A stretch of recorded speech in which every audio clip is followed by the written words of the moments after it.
Hvala lepa. In najprej, čeprav se nam mudi, bi rada vsem zaželela uspešno in dobro leto 2012 Evropi in zlasti še Sloveniji.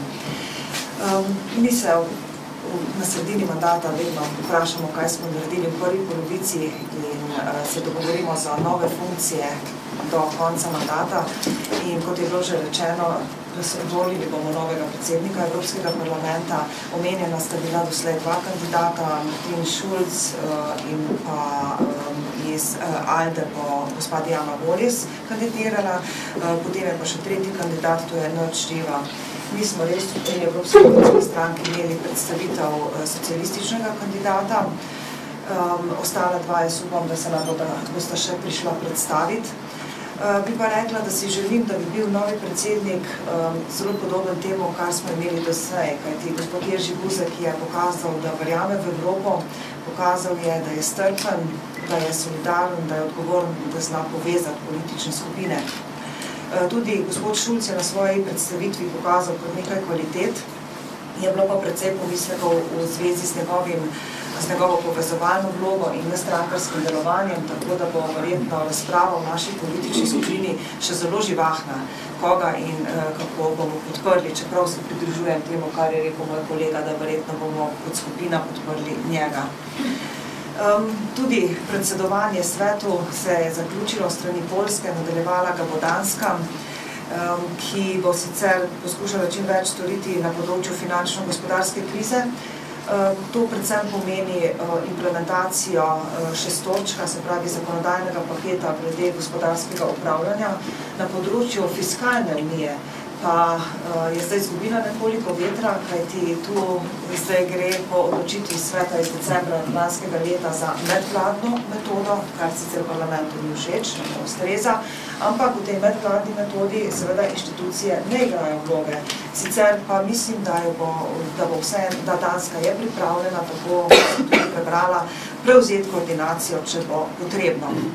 No, prav zaradi te medvladne metode je lahko več poudarka posvetila poudarkom, kot so dinamična Evropa, zelena Evropa.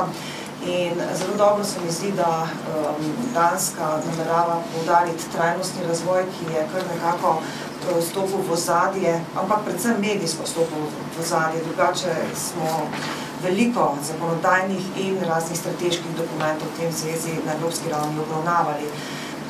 Danska vidi ta trajnostni razvoj in njegovo uresničevanje predvsem preko integracije te zelene komponente v različne politike, kot so politika podnebnih sprememb, energetska politika, transportna, kohezijska, kmetijska politika.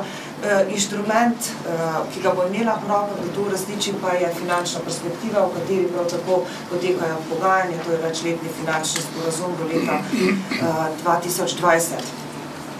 To pa seveda pomeni, da bo zdaj tudi na politikah, kjer so veljale doslej neke kvote, da bo potrebno bistveno več konkurenčnosti, govorim seveda predvsem o kmetijski politiki, kohezijski politiki, in da je to naloga, ki se bo morala zavedati tudi Slovenija. Danes smo o tem delno razpravljali tudi na odboru za zadeve EU v državnem zboru. Evropa, veste, da sofinancira projekte na področju transporta, energetike, telekomunikacije in da je doslej to potekalo v neki ovojnici, ki je bila namenjena posameznim državam članicam. V prihodnosti bo to skoraj zagotovo spremenjeno. To pomeni za Slovenijo, da bo morala ne samo v Bruslju jasno predstaviti, kateri naši projekti so projekti evropskega interesa, v evropskem interesu, ampak bomo morali narediti svoje okolje bistveno bolj konkurenčno za investicije in morali bomo najti seveda tudi denar za sofinanciranje teh politik, teh projektov. Glede te medvladnega pristopa in mednarodnega sporazuma, o katerem je že govoril kolega Peterle, moram samo povedati, da se parlament seveda in tudi naša politična skupina zavzema za skupnostno metodo, da se zavzemamo za čim večjo uporabo evropskega že obstoječega prava, že uveljavljenih postopkov in da si želimo izboriti tudi večjo vlogo nacionalnih parlamentov.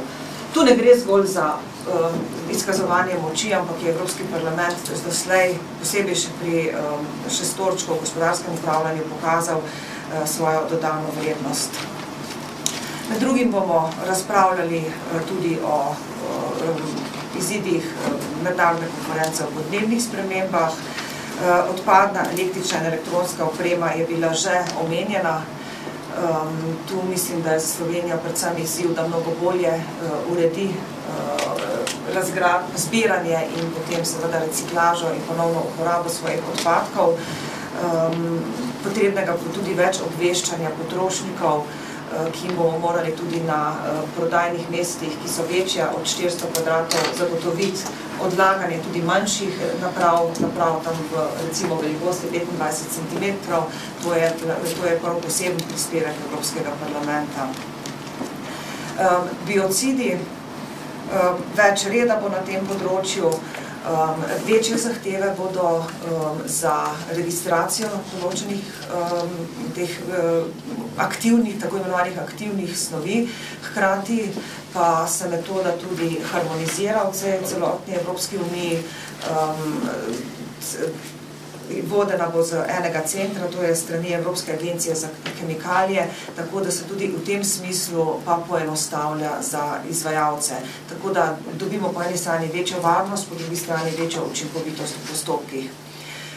Madžarsko moram še omeniti, jaz moram reči, da se ne zavzemam za tovrstne razprave in da jih ne podpiram. Mislim, da smo nekaj takega že enkrat imeli tudi na tiskovni konferenci tu. Jaz mislim, da Evropa mora skrbeti za uveljavljanje naših vrednot in da bi morali, če vidimo, da so določene vrednote ogrožene, da se ne izvajajo, da bi morali posvetiti obravnavo tem vrednotam. Tako, kot smo pa zdaj zasnovali, pa izgleda vsa stvar kot napad na neko državo članico, se bo spolitizirala in vprašanje je, kakšni učinki bodo iz takšne razprave. Jaz mislim, da vsebinskih učinkov ne bo.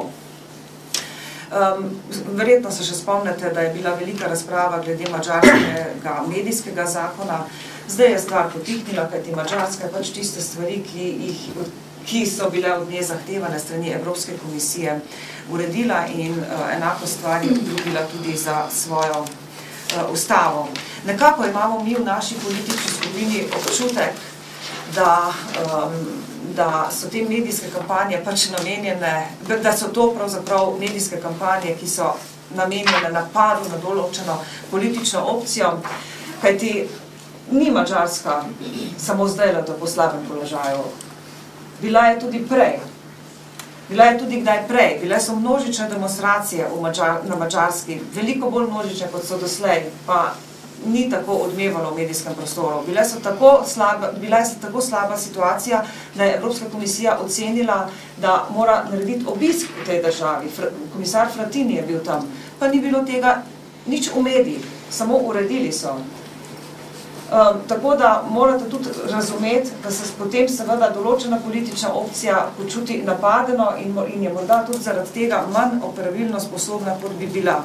Jaz bi si želela, da bi bila točka dnevnega reda vsebinska, da bi pregledali situacijo po celotni Evropski uniji. Če pa je takšna, kot je, jaz sem danes zjutraj izvedela, da je bila uvrščena na dnevni red, potem bi pa pričakovala, da bo tam potem tudi nekdo iz Madžarske, ki bo lahko tudi predstavil situacijo in nam povedal, kje so naše razprave pravilne, kje dejansko delajo kaj narobe in bodo stvari popravili, kje pa ne. Kajti jaz sem prepričana, da ljudje, ki bodo razpravljali naslednji teden v okviru te točke, vprašanje, mislim, da jih večina sploh ni prebrala madžarske ustave. Sama pa moram reči, da se dogovarjam z vodjo delegacije, madžarske delegacije v naši politični skupini, da se z njim naslednji teden srečam, da se pogovorimo, kaj je v zvezi z manjšinami, ker vemo, da to je pa v posebnem interesu Slovenije in našem odnosu Slovenija-Madžarska.